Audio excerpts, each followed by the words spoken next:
सबसे पहला चैप्टर है एटम्स एंड न्यूक्लियाई। अब ये वीडियो जो भी है इसको हम डायरेक्ट बोर्ड एग्ज़ाम्स के लिए ही बना रहे हैं, वन शॉट टाइप में।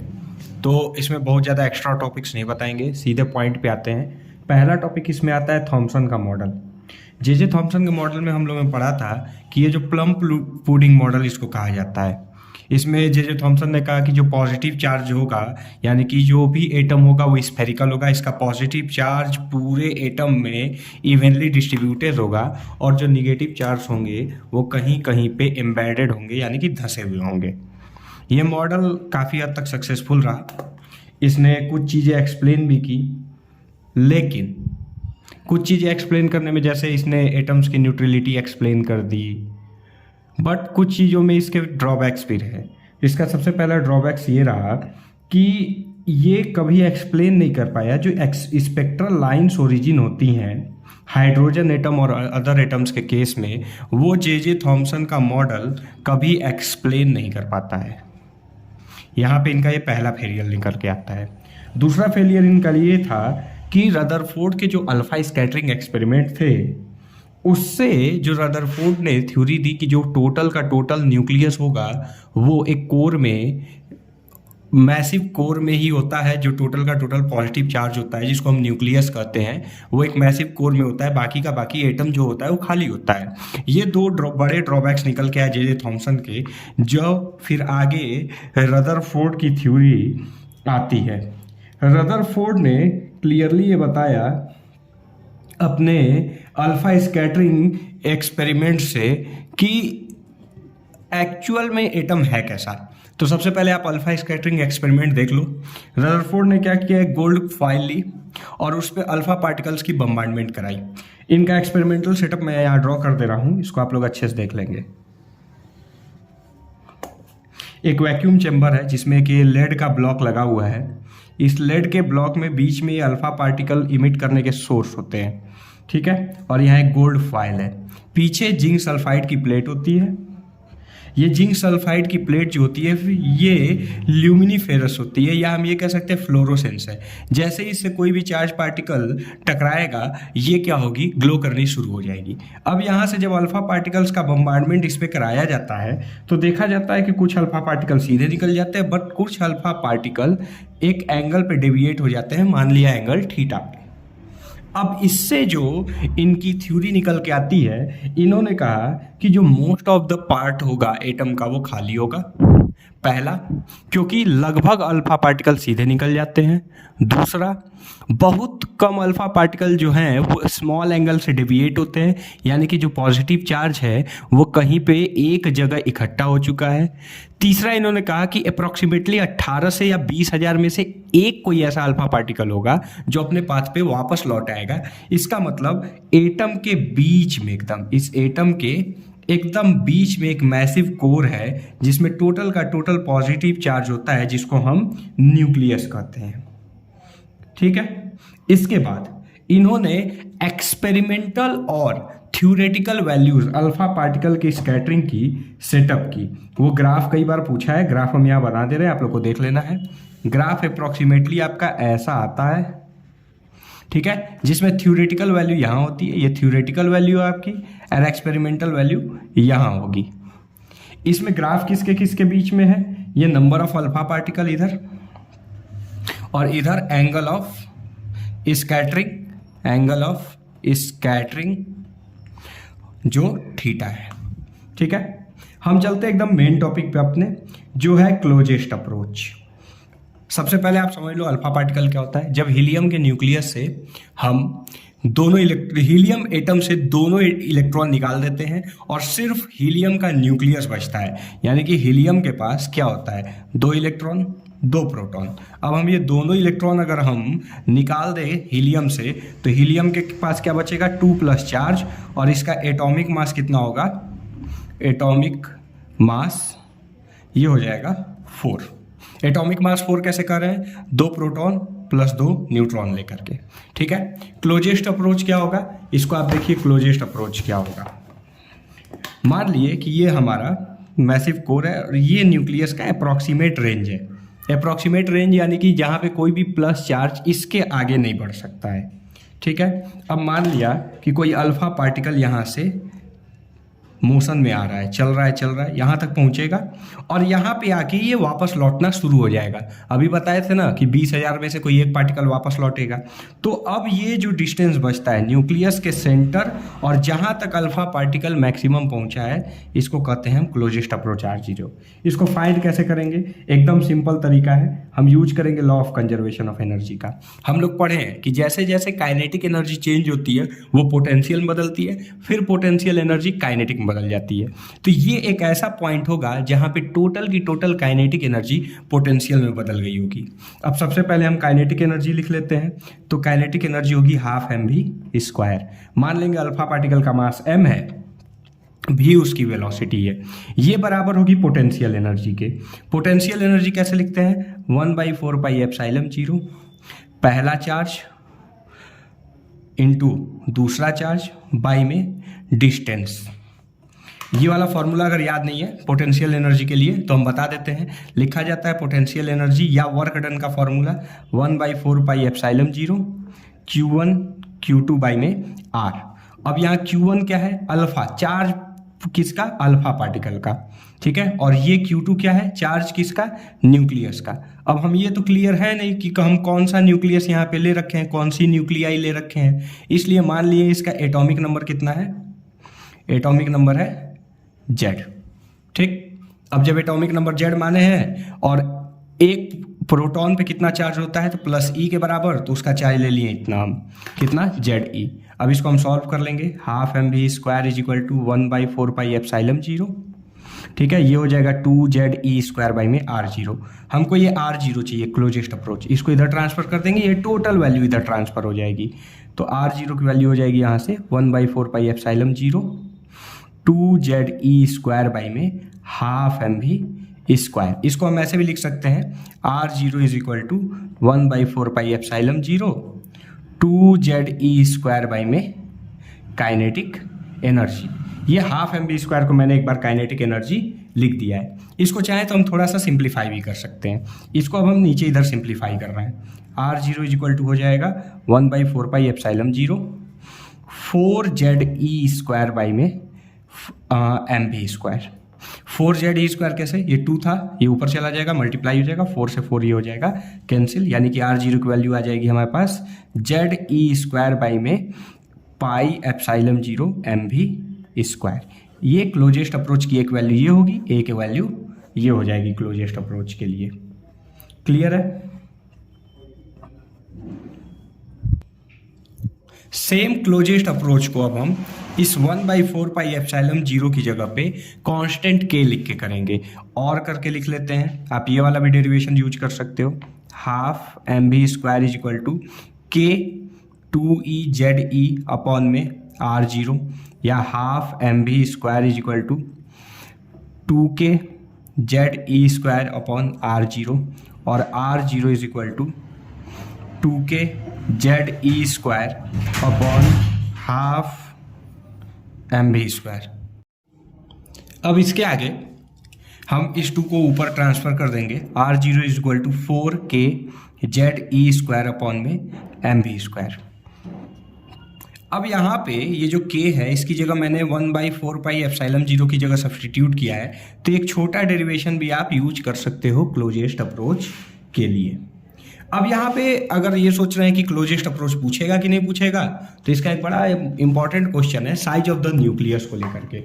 तो साइज ऑफ द न्यूक्लियस हम कैसे निकालेंगे? साइज ऑफ द न्यूक्लियस निकालने के लिए हम फॉर्मूला यूज करेंगे जो अभी हमने क्लोजेस्ट अप्रोच के लिए निकाला था। हमने R0 की वैल्यू निकाली थी 4k ZE² अपॉन में mv²। अब इससे हम साइज ऑफ द न्यूक्लियस कैसे निकालेंगे? इसमें हम क्या करेंगे, 2 से यहाँ डिवाइड और मल्टीप्लाई कर लेंगे। R0 = 4k ZE² अपॉन में 2/2 mv², यानी कि इसको हम फिर काइनेटिक एनर्जी में ही चेंज कर रहे हैं। R0 = 4k ZE² अपॉन में 2 into kinetic energy. 2 into kinetic energy कहाँ से लिख रहे हैं? 4k ZE² अपॉन में हाफ mv² इंटू 2। इस 2 को बाहर कर दिए हैं, हाफ एम वी स्क्वायर को काइनेटिक एनर्जी लिए, 2 से 2 टाइम्स में कैंसिल हो जाएगा, तो फॉर्मूला आ जाएगा 2kZe² अपॉन में काइनेटिक एनर्जी। इससे हम किसी भी न्यूक्लियस के लिए, यानी कि हम एक बार size of the nucleus derive कर सकते हैं। तो रदरफोर्ड ने जो अल्फा पार्टिकल की एनर्जी ली थी, तो if kinetic energy of the alpha particle is 5.5 mega electron volt, ठीक है। तो हम इन बाकी कांस्टेंट टर्म्स की वैल्यू रख के हम R0 की वैल्यू निकालेंगे, जो लगभग साइज ऑफ द न्यूक्लियस को रिप्रेजेंट करेगा। 2k की जगह पे हो जाएगा 9 × 10⁹ Z। तो गोल्ड न्यूक्लियस लिया था रदरफोर्ड ने, जिसका एटॉमिक नंबर 79 होता है, मल्टीप्लाइड बाय इलेक्ट्रॉन पे चार्ज 1.6 × 10⁻⁻19 का square upon kinetic energy 5.5 mega electron volt है। एक इलेक्ट्रॉन में 1.6 × 10⁻⁻19 जूल की एनर्जी होती है, और मेगा लिखा है हमने तो इंटू 10⁻6 का मल्टीप्लाई करेंगे। अब इसको जब आप सॉल्व करोगे तो कई बार एग्जाम में आदमी क्या करता है ना, इसे बड़े बड़े क्वेश्चन सॉल्व करने बैठ जाता है। इसको आपको सॉल्व नहीं करना है, आपको डायरेक्ट वैल्यू इसकी रट लेनी है 41.3 fermi metre. 1 fermi metre is equal to 10⁻⁻15 metre. ये तो हो गया आपका क्लोजेस्ट अप्रोच। इसके बाद इसके लिए अगला इंपॉर्टेंट टॉपिक आता है इम्पैक्ट पैरामीटर। इम्पैक्ट पैरामीटर, इसमें आपको सिर्फ डेफिनेशन और इम्पैक्ट पैरामीटर का एक्चुअल फॉर्मूला क्या है सिर्फ यही पढ़ना है। फिर हम रदरफोर्ड के ड्रॉबैक्स पढ़ लेंगे और चलेंगे बोर्स के एटॉमिक मॉडल पे। इम्पैक्ट पैरामीटर क्या है? तो इम्पैक्ट पैरामीटर वो परपेंडिकुलर डिस्टेंस होता है from the centre of the nucleus to the velocity vector of the alpha particle. नहीं समझ में आया होगा? मान ले कि ये हमारा न्यूक्लियस है, ये इसका सेंटर है, तो ये सेंटर वाली लाइन हो जाएगी हमारी। अब ये कोई भी अल्फा पार्टिकल का वेलोसिटी वेक्टर है, यानी कि कोई भी अल्फा पार्टिकल इस ट्रेजेक्टरी पर मूव करेगा, तो इस वेलोसिटी वेक्टर का इस सेंटर से जो परपेंडिकुलर डिस्टेंस होगा इसको कहेंगे हम इम्पैक्ट पैरामीटर। क्लियर है? अब इसको अभी हम कंप्लीट करेंगे फिगर, अभी क्यों नहीं कर रहे हैं, अभी समझ में आएगा आपको। इसका वैल्यू होता है b = 1/4πε0, कुछ ज़्यादा चेंज नहीं है, 2e² cot θ/2 अपॉन में काइनेटिक एनर्जी। अब इस फिगर को हम कंप्लीट करते हैं, क्यों नहीं किए थे? देखो, इम्पैक्ट पैरामीटर जितना कम होगा एंगल ऑफ डेविएशन उतना ज़्यादा होगा। ऐसा क्यों है? इम्पैक्ट पैरामीटर क्या है? सेंटर से वेलोसिटी वेक्टर का परपेंडिकुलर डिस्टेंस। तो ये डिस्टेंस जितना कम होगा, ये जो अल्फा पार्टिकल हमारा जो इस पाथ पे मूव कर रहा है वो न्यूक्लियस के, इस न्यूक्लियस के उतना पास से गुजरेगा, और जितना पास से गुजरेगा तो कूलम्ब्स लॉ क्या करता है? Force is inversely proportional to distance का स्क्वायर। इस कंडीशन में क्या होगा कि इस पे ज़्यादा रिपल्सिव फोर्स लगेगा और ये एंगल ऑफ डेविएशन थीटा की वैल्यू क्या होगी? ये बढ़ती जाएगी। अब आ जाइए आप रदरफोर्ड्स के लिमिटेशंस क्या हैं। तो रदरफोर्ड्स की थ्योरी के हिसाब से जो इलेक्ट्रॉन है, रदरफोर्ड ने अपना एटॉमिक मॉडल क्या दिया था कि जो इलेक्ट्रॉन है वो न्यूक्लियस के चारों ओर चक्कर काटता है, जो न्यूक्लियस है उसमें सारा का सारा पॉजिटिव चार्ज होता है।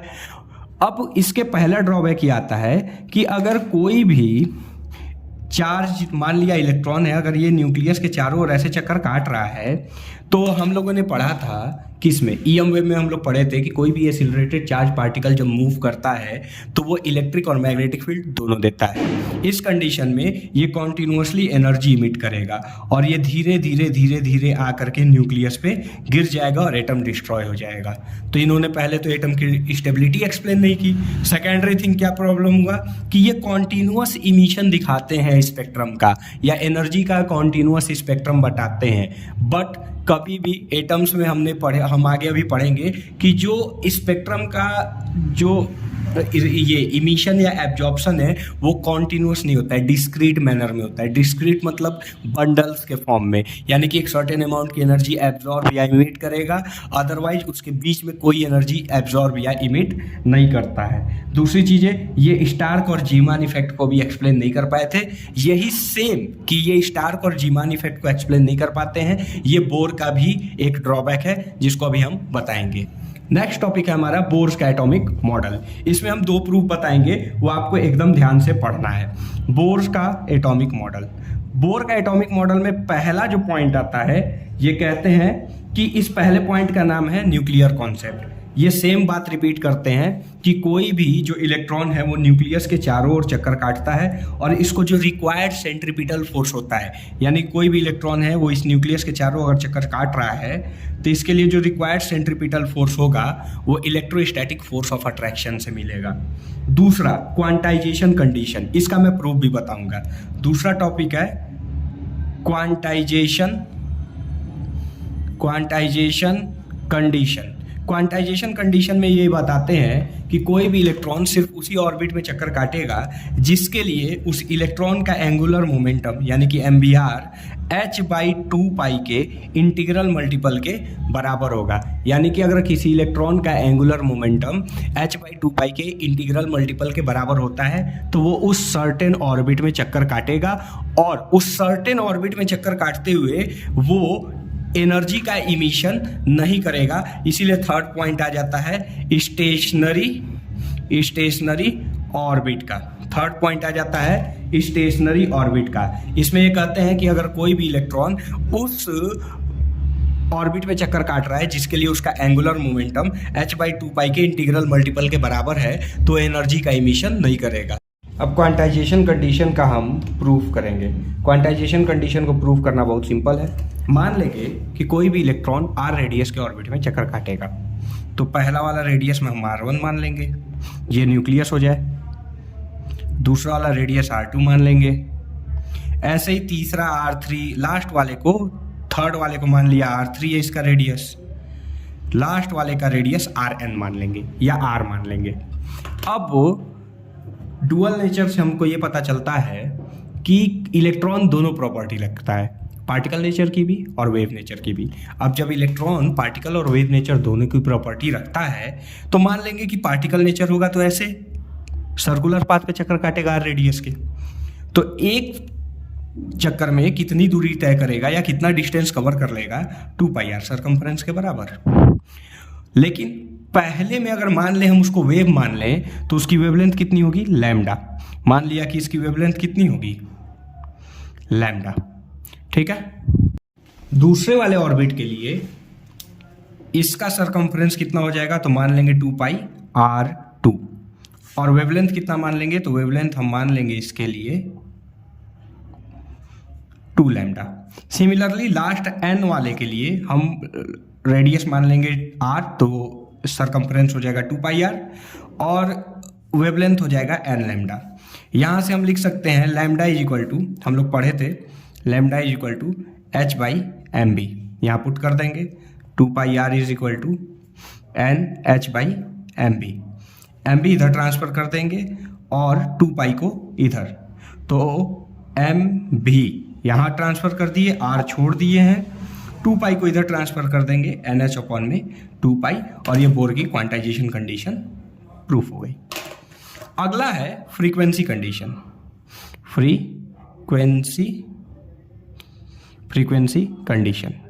फ्रीक्वेंसी कंडीशन क्या कहती है कि कोई भी इलेक्ट्रॉन जब हायर से लोअर ऑर्बिट में शिफ्ट करेगा, यानी कि मान ले कि कोई भी इलेक्ट्रॉन जो है वो थर्ड ऑर्बिट से सेकंड ऑर्बिट में लौट रहा है, तो ये एनर्जी का इमिशन करेगा फोटॉन्स के फॉर्म में। यानी कि अगर E2 में से हम E1 घटाएं, E2 में से E1 घटाएं या E3 में से E2 को घटा दें, तो इसमें मानेंगे कि जो इलेक्ट्रॉन है वो थर्ड से सेकंड ऑर्बिट में ट्रांजिस्ट कर गया है, इसमें सेकंड से फर्स्ट ऑर्बिट में ट्रांजिस्ट कर दिया है। तो इन कंडीशन में जो इलेक्ट्रॉन है वो एनर्जी इमिट करेगा और किस फॉर्म में करेगा, फोटॉन्स के फॉर्म में करेगा। ये चारों कंडीशंस आपको याद रखनी है। अब इसके लिए मोस्ट इंपॉर्टेंट डेरिवेशन अब हम शुरू करने वाले हैं, जिससे क्वेश्चन हर साल आता है। इससे 3-4 डेरिवेशन होंगे। तो बोर्स के एटॉमिक मॉडल किसके लिए, हाइड्रोजन एटम के लिए, हाइड्रोजन एटम के लिए। इससे क्या क्या पूछा जा सकता है, radius, velocity, energy level diagram, spectral diagram, और भी बीच में जो 1-2 क्वेश्चन पूछे जाते हैं हम उसको बताएंगे, तो उसको आपको ध्यान से सुनना है। सबसे पहले हम रेडियस फाइंड करेंगे। तो मान लेंगे कि ये किसी भी एटम का न्यूक्लियस है जिसपे Ze चार्ज है। Ze इसलिए ले रहे हैं क्योंकि लास्ट में जब हम जेड की वैल्यू 1 रख देंगे तो वो हाइड्रोजन एटम के लिए हो जाएगा, हाइड्रोजन एटम के लिए एटॉमिक नंबर होगा 1। और मान लेंगे कि r रेडियस के ऑर्बिट पे कोई इलेक्ट्रॉन जो है जिसका मास m है वो v वेलोसिटी से चक्कर काट रहा है।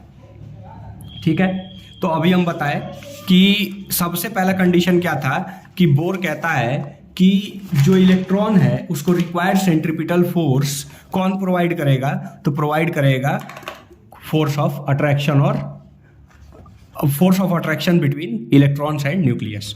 तो सेंट्रीपिटल फोर्स होता है mv²/r और फोर्स ऑफ अट्रैक्शन या रिपल्सन की जगह पे हम लिख सकते हैं कितना, तो कूलाम्स लॉ आप लोग को सबको याद होगा, तो लिखेंगे k कांस्टेंट 1/4πε0 की जगह पे लिख रहे हैं और q1 की जगह पे ze, q2e/r², एक r से एक r कैंसिल कर देंगे, mv² k ze²/r, इसको इक्वेशन 1 मान लेंगे। इसको क्यों इक्वेशन 1 मान रहे हैं आपको आगे पता चलेगा।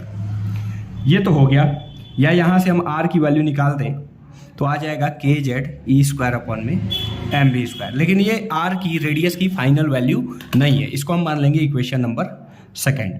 अभी हम लोग पढ़े थे कि mvr nh/2π, कहाँ से, बोर की क्वांटाइजेशन कंडीशन से।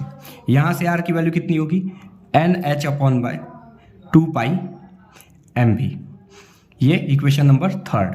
अगर अब हम इक्वेशन 2 और 3 को कंपेयर करें तो लेफ्ट हैंड साइड इक्वल है तो राइट हैंड साइड भी इक्वल होगा, तो हम लिख सकते हैं k ze²/mv²nh/2πmv। एक m से एक m कैंसिल कर देंगे, एक v से एक v कैंसिल कर देंगे, बचेगा k ze² में v nh/2π। यहाँ से हम v की वैल्यू निकालेंगे, वेलोसिटी इज इक्वल टू कितना हो जाएगा, ये इधर ट्रांसफर होगा 2π इधर, तो 2π k ze²/nh, ये इलेक्ट्रॉन के लिए वेलोसिटी आ गई। ठीक है, इलेक्ट्रॉन की वेलोसिटी हम निकाल दिए भी, कितना आया 2π k ze²/nh। रेडियस निकालना एकदम सिंपल है, हम इस इक्वेशन को ले लेंगे इक्वेशन 3 को। इक्वेशन 3 को हम कैसे लिख रहे हैं ध्यान देंगे, r nh/2πm, v जो है उसको हम 1/v करके बाहर कर रहे हैं क्योंकि वैल्यू पुट करना आसान होगा। यहाँ v की वैल्यू हम निकाले हैं, इसका रेसिप्रोकल कर देंगे तो 1/v का वैल्यू हो जाएगा, तो r हो जाएगा nh/2πm। अब v था तो 2π k ze² ऊपर था तो 1/v करेंगे तो nh ऊपर हो जाएगा divided by 2π k ze², multiply कर लेंगे, r की भी वैल्यू आ जाएगी n² h²/में 4π² m k ze², ये हमारे लिए रेडियस की वैल्यू होगी। अब यहाँ से 2 क्वेश्चंस आते हैं, एक तो आपको रेडियस डिराइव करने बोल देगा, अभी इसको भी बताएंगे कि वेलोसिटी से कैसे क्वेश्चन आएगा। एक तो आपको बोल देगा रेडियस डिराइव करो, दूसरा बोल देगा कि प्रूव करो कि जो रेडियस होता है वो 1:4:9:16 के रेशियो में आगे बढ़ता है, यानी कि पहला रेडियस अगर 1 है तो दूसरा रेडियस उसका 4 टाइम्स होगा, तीसरा उसका 9 टाइम्स होगा। कैसे प्रूफ करेंगे, सिंपल है, n² को बाहर कर देंगे, h²/में 4π² m k ze²। अगर यहाँ पे हम n = 1 रख दें तो r1 की वैल्यू आएगी h²/में 4π² m k ze²। ठीक है, इसका मतलब जो r की वैल्यू है वो क्या है, n² × r1। अब यहाँ से अगर हमको पहला रखना है, पहला ऑर्बिट n की जगह पे 1 रखेंगे तो r की वैल्यू r1 के बराबर आएगी, दूसरे ऑर्बिट के लिए रखेंगे तो n = 2 रखेंगे। इसका मतलब r1:r2:r3 की जो वैल्यू है ये कितनी होगी, अप्रॉक्सीमेटली 1:4:9 के बराबर। ये तो पहला प्रूफ हो गया। एक प्रूफ ये पूछा जाएगा, एक आपसे r निकालने पूछा जाएगा, ये 2 आप कर दोगे, r निकाले पूछा जाएगा, एक ये प्रूफ पूछा जाएगा। वेलोसिटी से क्वेश्चन कैसे आता है, तो वेलोसिटी से कहता है कि प्रूफ करो कि जो फर्स्ट ऑर्बिट में इलेक्ट्रॉन की जो वेलोसिटी होगी वो स्पीड ऑफ लाइट का 1/137 टाइम्स होता है, यानी कि v1 जो होगा वो 1/137 टाइम होगा स्पीड ऑफ लाइट c के। ये प्रूफ करना है। तो हम लोगों ने v निकाला था कितना, 2π/kz² क्लियर है। अब यहाँ से हम थोड़ी सी चेंजिंग यहाँ से करने वाले हैं। थोड़ी सी चेंजिंग कैसे करेंगे, तो हम लोग जानते हैं v = न्यू लैम्डा। ये वाला फॉर्मूला अगर नहीं पता है तो हम कोई और फॉर्मूला भी यूज कर सकते हैं, या सबसे सिंपल मेथड है कि हम इसमें क्या करेंगे कि c से मल्टीप्लाई डिवाइड कर देंगे, 2π/kz² NH, और c से हम मल्टीप्लाई डिवाइड कर देंगे, क्योंकि यहाँ हमको c चाहिए तो हम c से मल्टीप्लाई डिवाइड कर लेंगे। अब c से मल्टीप्लाई डिवाइड करने के बाद इस c को हम इधर ट्रांसफर कर देंगे, इस h को इधर, तो v = हो जाएगा 2π/kz² अपॉन n है ही, इस c को हम इधर ट्रांसफर कर लेते हैं और इस h को, सॉरी इस h को यहीं रहने देते हैं और इस n को इधर ट्रांसफर कर देते हैं, तो c/n ये हो जाएगा। अब इस टर्म देखिए, 2 कांस्टेंट, पाई constant, k, z, e² c और h सब कांस्टेंट है। इसका मतलब v = हम इसको लिख सकते हैं अल्फा c/n। ये अल्फा जो है इसको कहा जाता है फाइन स्ट्रक्चरल कांस्टेंट। कई बार पूछा है कि find the value of fine structural constant, तो आपको यहाँ तक करके और इसकी वैल्यू यानी कि अल्फा की वैल्यू यहाँ कितनी होगी, अल्फा = होगा 2π/kz²/ch, ये आपको लिखनी पड़ेगी। अब इस फाइन स्ट्रक्चरल वैल्यू अल्फा की वैल्यू आती है 1/137, इसको आप डायरेक्ट लिख सकते हो, यानी कि v = कितना होगा 1/137 × c/n, और अगर फर्स्ट ऑर्बिट के लिए निकाल लो तो n = 1 पुट कर देना, v = आ जाएगा c/137। यही प्रूफ करना होता है। ये भी हो गया। अब आ जाते हैं एनर्जी पे। अभी मैंने बोला था ना कि यहाँ पे हम इसको इक्वेशन 1 क्यों ले रहे हैं, mv² = kze²/r को, तो बताता हूँ। अब एनर्जी निकालनी है इलेक्ट्रॉन के लिए nth ऑर्बिट में या फर्स्ट ऑर्बिट में, पहले nth में निकालेंगे फिर n = 1 पुट कर लेंगे। तो एनर्जी के लिए अभी हमने बोला है mv² = kze²/r, इसको हमने इक्वेशन 1 माना था। यहाँ पे इस पे पीछे वाले स्लाइड पे आप देख सकते हैं mv² = kze²/r, इसको हम इक्वेशन 1 माने थे। क्यों माने थे, क्योंकि काइनेटिक एनर्जी कितना होता है, हाफ mv² होता है, तो 1/2 से इधर मल्टीप्लाई इधर कर लो, 1/2 mv² = 1/2 kze²/r। काइनेटिक एनर्जी निकल गई, सिंपल। पोटेंशियल कैसे निकालोगे, पोटेंशियल एनर्जी अभी बताए थे कितना होता है, k कितना 1/4πε0, और पहला चार्ज Ze, दूसरा चार्ज -e क्यों ले रहे हैं, क्योंकि यहाँ पे दूसरा चार्ज किसका है, इलेक्ट्रॉन का। और जब भी आप पोटेंशियल एनर्जी निकालोगे या वर्क डन निकालोगे तो चार्ज को विथ मैग्नीट्यूड और विथ साइन लोगे, ये याद रखना, अपॉन में r, या पोटेंशियल एनर्जी = हम लिख सकते हैं -kze²/r। अब टोटल एनर्जी जब निकालना है तो सिंपल है, काइनेटिक प्लस पोटेंशियल कर दो। काइनेटिक आया था हाफ kze²/r, पोटेंशियल आया था -kze²/r, यानी कि मैंने अलजेब्राइक सम कर दिया है। अब -1 में से +1/2 हटेगा तो -1/2 बचता है, सब कोई जानता है ये। इसका मतलब यहाँ से हम लिख सकते हैं -1/2 kze²/r, ये टोटल एनर्जी होगी, इसको हम E लिख लेते हैं।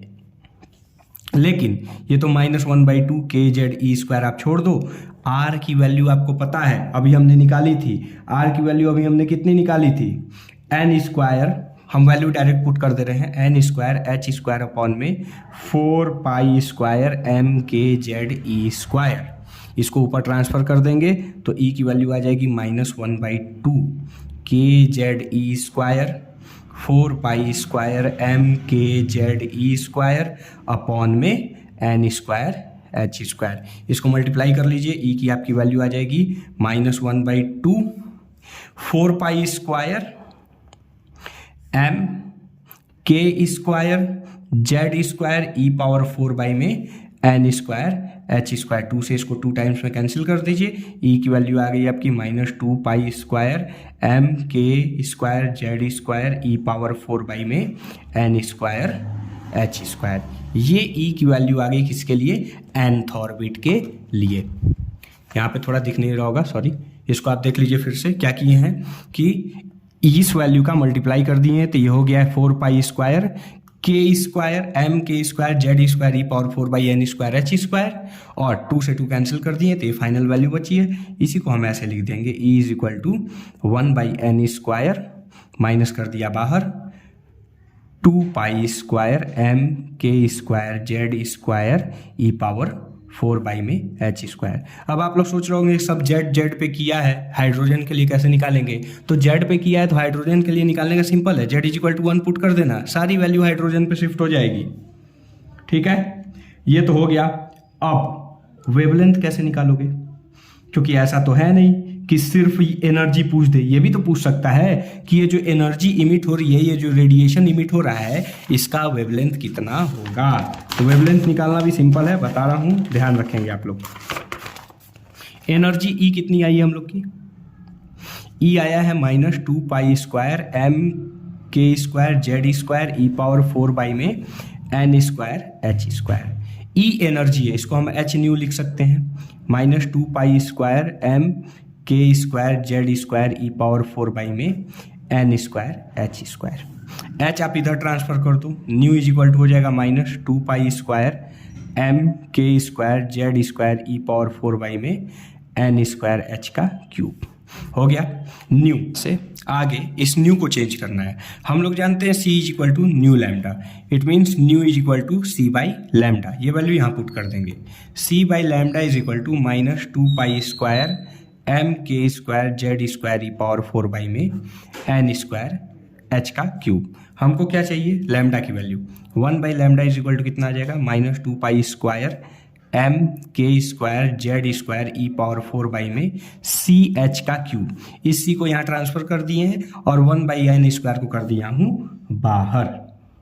क्लियर है इतना, ये वैल्यू तो क्लियर है, यहाँ से ये निकल गई। अब 1 बाई लैम्डा की वैल्यू निकल गई है, तो अब यहां से हम क्या करते हैं कि ये भी निकाल लेते हैं कि अगर कोई भी जो इलेक्ट्रॉन है वो किसी हायर ऑर्बिट से लोअर ऑर्बिट में लौटता है तो कितना एनर्जी का इमिशन करेगा या किस वेवलेंथ का इमिशन करेगा। इसको निकालना एकदम सिंपल है, आप ध्यान देंगे तो हम लिखेंगे, मान लेते हैं कि वो E2 माइनस E1 यानी कि E2 से E1 में आ रहा है तो H न्यू एनर्जी इमिट करेगा। अब H न्यू एनर्जी इमिट करेगा तो यहाँ हम सीधे वेवलेंथ की वैल्यू निकाल चुके हैं कि E2 से जब E1 में आएगा तो वेवलेंथ में क्या है कि किसी भी फिक्स ऑर्बिट में वेवलेंथ की वैल्यू ये है।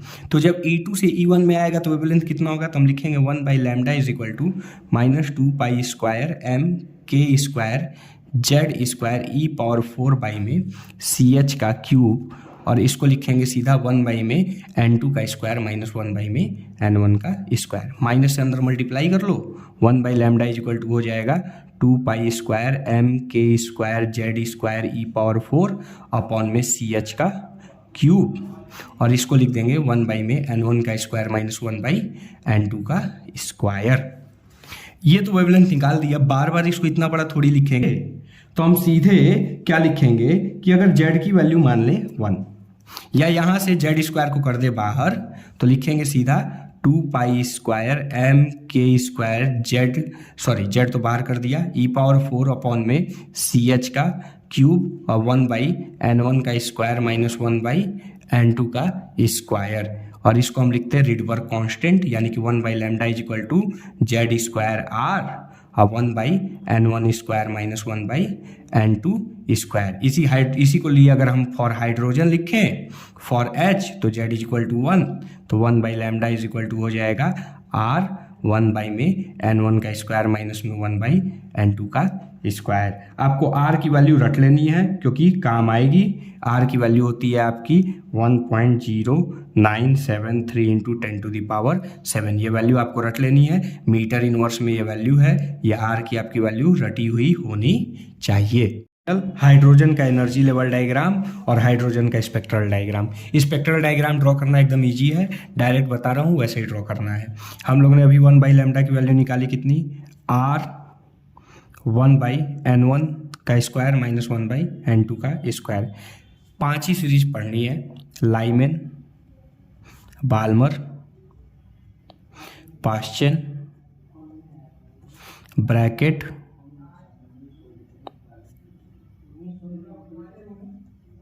फुंड। कौन सी सीरीज कब आएगी? जब N1 की वैल्यू 1 होगी, N2 की वैल्यू ग्रेटर देन 1 कुछ भी हो सकती है, 2 3 4 5 इंटीग्रल मल्टीपल ही होगी। यहाँ N1 की वैल्यू 2 होगी, N2 की वैल्यू ग्रेटर देन 2, यहाँ N1 की वैल्यू 3, N2 की वैल्यू ग्रेटर देन 3, N1 की वैल्यू 4, N2 की वैल्यू ग्रेटर देन 4, N1 की वैल्यू 5, N2 की वैल्यू ग्रेटर देन 5। इसका मतलब अगर कोई भी इलेक्ट्रॉन हायर एनर्जी लेवल से डायरेक्ट फर्स्ट एनर्जी लेवल में आता है तो लाइमन, सेकंड में आता है तो बाल्मर, थर्ड में आता है तो पास्चन, फोर्थ में आता है तो ब्रैकेट, फिफ्थ में आता है तो फुंड। हायर एनर्जी लेवल से फर्स्ट में आया तो लाइमन, सेकंड में तो बाल्मर, थर्ड में आया तो पास्चन, फोर्थ में आया तो ब्रैकेट, फिफ्थ में आया तो फुंड। लाइमन सीरीज जो होती है वो किस रेंज में होती है? तो ये यूवी में होगी, ये विजिबल रेंज में होगा, ये बहुत पूछता है कौन सा किस में है, और ये तीनों जो है ये IR रीजन में होता है। एनर्जी लेवल डायग्राम आपको कैसे बनाना है? एक न्यूक्लियस बना लेना है बीच में, पहला ऑर्बिट, दूसरा, तीसरा, चौथा, पांचवा, ऐसे ही छठा बनाएंगे, एक सातवां बना लेना। अब सबसे अगर पहले में आया, सारे से पहले में आया, अगर ऐसे सारे से अगर पहले में आ रहा है तो ये लाइमन सीरीज होगी। अभी पता है इसके लिए N1 की वैल्यू 1, N2 की वैल्यू ग्रेटर देन 1, ठीक है। और यूवी रीजन में ऐसे ही बाल्मर क्या है? सेकंड में, सारे से किस में आए? सेकंड में आए, अगर सबसे सेकंड में आए यानी किसी भी हायर से सेकंड वाले में आए तो इसको हम कहेंगे बाल्मर सीरीज है। पास्चन कैसे? किसी भी हायर से किस में आए? थर्ड वाले में आए, किसी भी हायर वाले से किस में आए? थर्ड वाले में आए, तो इसको हम कहेंगे लाइमन बाल्मर। ये वाला कौन सा हो जाएगा? पास्चन वाली सीरीज हो जाएगी, ठीक है। ब्रैकेट वाली कब? जब फोर्थ वाले में आए, तो ये वाली जो सीरीज होगी ये ब्रैकेट हो जाएगी। अब फुंड वाली सीरीज कौन होगी? जब किससे? हायर से फिफ्थ वाले में लौटे तो ये फुंड वाली सीरीज होगी। आप याद रखेंगे कि जो लाइमन सीरीज होती है ये यूवी में, बाल्मर वाली विजिबल में, बाकी ये तीनों IR में, पास्चन, ब्रैकेट, फुंड IR रीजन में। एनर्जी लेवल डायग्राम कैसे बनाएंगे? बहुत सिंपल है। देखो E1 की वैल्यू निकालनी होती है, तो अभी हम लोग E की वैल्यू निकाले थे कितनी? -2π² mk²z² e⁴ अपॉन में n²h²। हाइड्रोजन होगा तो ये z² रहेगा नहीं, इसको छोड़ देंगे। तो यहाँ से अब आपको E1 की वैल्यू के लिए n² तो आ जाएगा बाहर, 1/n²। E1 है तो यहाँ से हम n की वैल्यू 1 पुट कर देंगे तो इसका भी कहानी खत्म हो जाएगा, इससे भी हमको कोई मतलब नहीं रहेगा। वैल्यू किसकी निकालनी होगी? -2π² mk² e⁴ अपॉन में h² की। ये E1 की वैल्यू है, ठीक है। यानी कि E की वैल्यू कितनी होगी? n² into E1। ये वैल्यू निकाले, सॉरी 1/n² इंटू E की वैल्यू कितनी होगी? 1/n² इंटू E1, ये वैल्यू होगी। अब E1 की वैल्यू, हाँ E1 की वैल्यू निकालनी होगी, तो E1 की वैल्यू निकालेंगे नहीं, डायरेक्ट याद कर लो कितनी होती है E1 की वैल्यू, तो -13.6 इलेक्ट्रॉन वोल्ट होती है। अब E2 की वैल्यू भी, अब ये नहीं कि E1 निकाल लिए तो E2 E3 निकालना शुरू कर देंगे, E2 भी रट लो सीधा। ये होता है -3.4 इलेक्ट्रॉन वोल्ट, E3 होता है आपका -1.5 इलेक्ट्रॉन वोल्ट, E4 होता है -0.58, E5 होता है -0.54। एनर्जी लेवल डायग्राम अभी बनाऊंगा, बहुत ध्यान से देखना। E6 होता है 0.38, माइनस रहेगा, और E7 होता है -0.28 electron volt. Energy level diagram कैसे बनाओगे आप? पहला एनर्जी लेवल कितने पे? -13.6 पे। अब दूसरा 3.4 है ना, तो अच्छा खासा गैप रखेंगे। ये दूसरा वाला एनर्जी लेवल, तीसरा वाला थोड़ा आधा गैप पे रहेगा क्योंकि 1.5, तीसरा वाला थोड़ा और गैप पे रहेगा। अब गैप घटता जाएगा, ये चौथा, फिर और कम गैप पे पांचवा, फिर और कम गैप पे छठा, फिर और कम गैप पे सातवां, फिर यहाँ पे फाइनली इनफाइनाइट पे चली जाएगी। अब अगर पहले में लौटे, किसी से भी अगर पहले में लौट रहे हैं तो ये लाइमन सीरीज होगी। अगर दूसरे में लौटे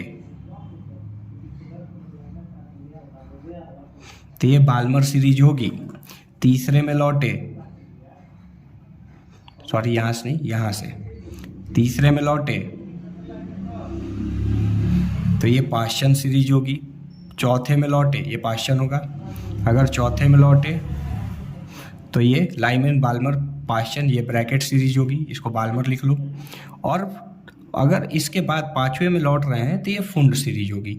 अभी बताएं कि ये यूवी में आएगा, ये विजिबल में आएगा, विजिबल में, ये तीनों आएगा इंफ्रारेड में। यही एनर्जी लेवल डायग्राम है और इसी के साथ एटम्स वाला चैप्टर होता है ख़त्म। डुअल नेचर वाला भी चैप्टर अभी अपलोड कर दूंगा, आप लोग चैनल पे देख लीजिएगा। अब भैया मन हो सब्सक्राइब कर देना, नहीं तो कोई बात नहीं, बस बोर्ड एग्ज़ाम आप लोग का अच्छे से हो जाए।